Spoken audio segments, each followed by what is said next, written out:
ಆನೆ ಹೋಗುತ್ತಿರುತ್ತೆ, ನರಿಯೊಂದು ಕಾದು ಕೂತಿರುತ್ತೆ. ಅದೇನೋ ಬೀಳುತ್ತೆ ಅಂತ ಕಾಯ್ತಿರುತ್ತೆ, ಅದು ಬೀಳುವುದಿಲ್ಲ.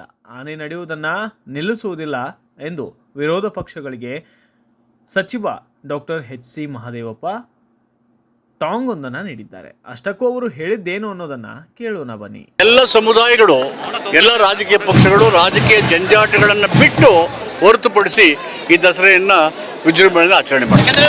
ಬಿಜೆಪಿಯವರು ಸಿಎಂ ರಾಜೀನಾಮೆ ಕೇಳ್ತಾ ಇದ್ದಾರೆ, ಸಿಎಂ ಕೂಡ ಮೈಸೂರವರೇ. ಆ ದೃಷ್ಟಿಯಿಂದ ನಾವು ಕೇಳ್ತಾ ಇರೋದು ಈ ಥರದ ಏನು ಬೆಳವಣಿಗೆ ನಡೀತಾ ಇದೆ? ಯಾರಾದರೂ ರಾಜೀನಾಮೆ ಕೊಡು ಕೊಟ್ಟುಬಿಡೋಕ್ಕೆ ಜನ 7 ಕೋಟಿ ಜನ ಆಯ್ಕೆ ಮಾಡಿರೋದು ಸರ್ಕಾರ, ಕಾಂಗ್ರೆಸ್ ಸರ್ಕಾರನ. ಅದಕ್ಕೆ ಈ ಸಂದರ್ಭದಲ್ಲಿ ದಸರಾ ಆಚರಣೆ ಸಂದರ್ಭದಲ್ಲಿ ರಾಜಕೀಯ ಬೆರೆಸಲಿಕ್ಕೆ ನನಗೆ ಇಷ್ಟ ಇಲ್ಲ. ಅದನ್ನು ಪ್ರತ್ಯೇಕವಾಗಿ ಚರ್ಚೆ ಮಾಡೋಣ.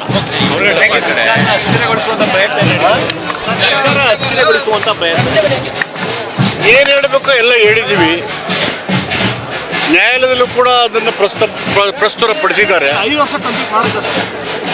ಜನ ಮ್ಯಾಂಡೇಟ್ ಕೊಟ್ಟಿರೋದೇ ಸಿದ್ದರಾಮಯ್ಯನವರು 5 ವರ್ಷ ಆಡಳಿತ ಮಾಡಬೇಕು ಅಂತ. ಮುಖ್ಯಮಂತ್ರಿ ಆಗಿದಾರಲ್ವಾ? ಯಾಕೆ ಅನುಮಾನ? ಯಾಕೆ ನಿಮಗೆ 136 ಶಾಸಕರ ಬೆಂಬಲ ಇರುವಾಗ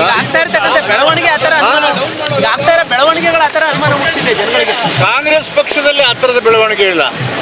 ಯಾರಿಗಾದರೂ ಆನೆ ಹೋಗ್ತಾ ಇದೆ, ನರಿ ನೋಡ್ತಾ ಇದೆ, ಹೆಜ್ಜೆ ಇಡ್ತಾ ಇದೆ, ಆನೆದು ಬೀಳಂಗಿಲ್ಲ, ನರಿ ತಿನ್ನಂಗಿಲ್ಲ. ರಾಜ್ಯಸಭೆಗಳಾಗ್ತಿದೆ ಅಂತ ಶಂಕರಪ್ಪನವರ ನೇತೃತ್ವದಲ್ಲಿ ರಾಜ್ಯಸಭೆಗಳಾಗ್ತಾ ಇದೆ. ಪರ್ಯಾಯ ನಾಯಕನ ಹುಟ್ಟಾಕಲಿಕ್ಕೆ ಕಾಂಗ್ರೆಸ್ ಯಾವ ಬೆಳವಣಿಗೆಗೂ ಇಲ್ಲ.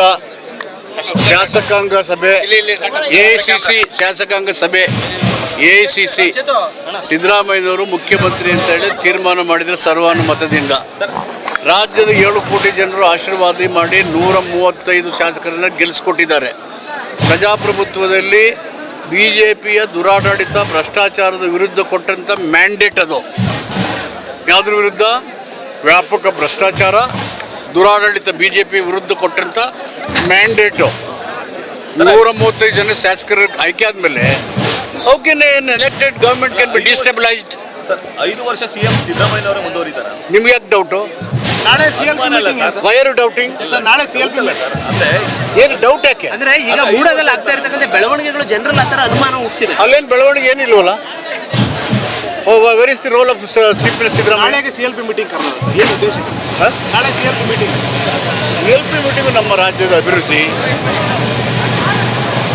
ಚರ್ಚೆ ಮಾಡಬೇಕಲ್ವಾ? ಅದಕ್ಕೆ ಕರೆದಿದ್ದೀವಿ.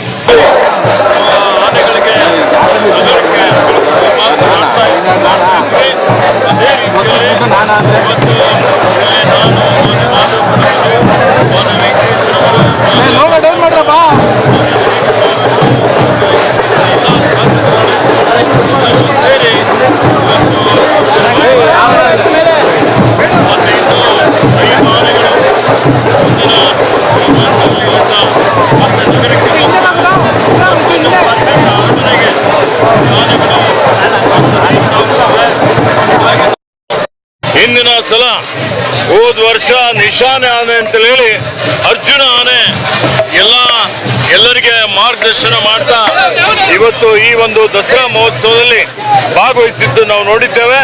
ಆದರೆ ದುರದೃಷ್ಟವಶಾತ್ ಒಂದು ಪುಂಡಾನೆ ಜೊತೆಲಿ ಹೋರಾಟದಲ್ಲಿ ಅರ್ಜುನ್ ಮೃತಪಟ್ಟಿದ್ದಾನೆ.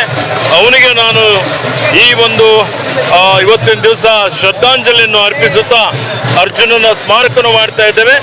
ಇವತ್ತೇನು ಚಾಮುಂಡೇಶ್ವರಿ ದೇವಿಯ ಒಂದು ಅಂಬಾರಿ ಇದೆ, ಅಂಬಾರಿ ಹೊರುವಂತ ಕೆಲಸ ಹೋದ ವರ್ಷನೂ ಅಭಿಮನ್ಯು ಆನೆ ಮಾಡಿದ್ದ. ಈ ಸಲನೂ ಅಭಿಮನ್ಯು ಆನೆನೇ ಒಂದು ಅಂಬಾರಿ ಹೊರುವಂತ ಒಂದು ನೇತೃತ್ವ ಅವರೇ ಆನೆನೇ ವಹಿಸ್ಕೊಡ್ತಾ ಇದ್ದಾನೆ. ಹೀಗಾಗಿ ನಾನು ಚಾಮುಂಡಿ ದೇವಿಗೆ ಪ್ರಾರ್ಥನೆ ಮಾಡ್ತೀನಿ. ದೇವಿ ಆಶೀರ್ವಾದದಿಂದ ಕರ್ನಾಟಕ ರಾಜ್ಯದಲ್ಲಿ ಈ ನಮ್ಮ ಸರ್ಕಾರ ಒಳ್ಳೆ ರೀತಿಯಿಂದ ಕೆಲಸ ಮಾಡ್ತಾ ಇದೆ. ಮಾನ್ಯ ಸಿದ್ದರಾಮಯ್ಯರ ನೇತೃತ್ವದಲ್ಲಿ ಈ ರಾಜ್ಯದ ಎಲ್ಲ ಜನರಿಗೆ ಸುಖ, ಶಾಂತಿ, ಸಮೃದ್ಧಿ, ನೆಮ್ಮದಿ, ಒಳ್ಳೆ ಮಳೆ ಆಗಲಿ, ಎಲ್ಲರಿಗೂ ಬೆಳೆ ಆಗಲಿ, ಎಲ್ಲರಿಗೂ ಶುಭ ಆಗಲಿ ಅಂತಲೇ ಹಾರೈಸಿ ಇದಕ್ಕೆ ನಾನು ಮತ್ತು ಇತರ ಮಂತ್ರಿಗಳು, ಶಾಸಕರು ಇವತ್ತು ಚಾಲನೆಯನ್ನು ಕೊಡ್ತಾ ಇದ್ದೇವೆ. ಹೌದು, ಮಾಡ್ತಾ ಇದ್ದೇವೆ. ಇವತ್ತು ಮೃತಪಟ್ಟಂತ ಅಸಳೂರು ಗ್ರಾಮದಲ್ಲಿ ಈಗಾಗಲೇ ಅರ್ಜುನ ಸ್ಮಾರಕಕ್ಕೆ ನಾನು ಶಂಕುಸ್ಥಾಪನೆ ಮಾಡಿದ್ದೇನೆ. ಅರ್ಜುನ್ ಆನೆ ಇರುವಂತ ಏನು ಆನೆ ಶಿಬಿರ ಇತ್ತು, ಆ ಶಿಬಿರ ಬಳ್ಳಿಯಲ್ಲಿನೂ ಒಂದು ಸ್ಮಾರಕ ಮಾಡಬೇಕು ಅಂತ ಮಾಡಿದ್ದೇವೆ. ಅನಿಲ್ ಚಿಕ್ಕಮಾದು ಅವರು ಇನ್ನೊಂದು ನಮ್ಮ ವಸ್ತು ಪ್ರದರ್ಶನದಲ್ಲಿ ಎಕ್ಸಿಬಿಷನ್ ನಲ್ಲಿ ಒಂದು ಅರ್ಜುನ್ ಆನೆ ಅಂಬಾರಿ ಹೊತ್ತಂತದ್ದು ಆ ಒಂದು ಇವತ್ತು ಸ್ಮಾರಕ ಮಾಡಬೇಕು ಅನ್ನುವಂತ ಒಂದು ಪ್ರಸ್ತಾವನೆಯನ್ನು ಕೊಟ್ಟಿದ್ದಾರೆ. ಅದನ್ನು ಮುಂದಿನ ದಿನಮಾನಗಳಲ್ಲಿ ಮಾಡುವಂತ ಕೆಲಸ ನಮ್ಮ ಸರ್ಕಾರ ಮಾಡ್ತದೆ ಅನ್ನುವಂತ ಮಾತನ್ನು ಹೇಳಿಕೆ ಬಯಸ್ತೇನೆ. ಇನ್ಶೂರೆನ್ಸ್ ಎಷ್ಟಾಗಿದೆ ಸರ್? ಇನ್ಶೂರೆನ್ಸ್ ಆನೆಗಳಿಗೆ ಇನ್ಶೂರೆನ್ಸ್ ಎಷ್ಟಾಗಿದೆ? ದಸರಾ ಆನೆಗಳಿಗೆ ಇನ್ಶೂರೆನ್ಸ್ ಬಗ್ಗೆ ನಾನು ಮಾಹಿತಿ ತಗೊಳ್ತೇನೆ ನಮ್ಮ ಅಧಿಕಾರಿಗಳ ಕಡೆಯಿಂದ.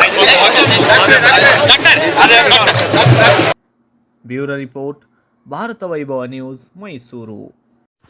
Thanks for watching. Read, discuss and debate with editor Dr. Yan Prashant Rao. Wanted reporters in print, digital and visual media for Bharat Vaibhav Daily Newspaper, BV News 5 Channel and BV Fast Web News from all the talukas of Karnataka, Goa and Maharashtra.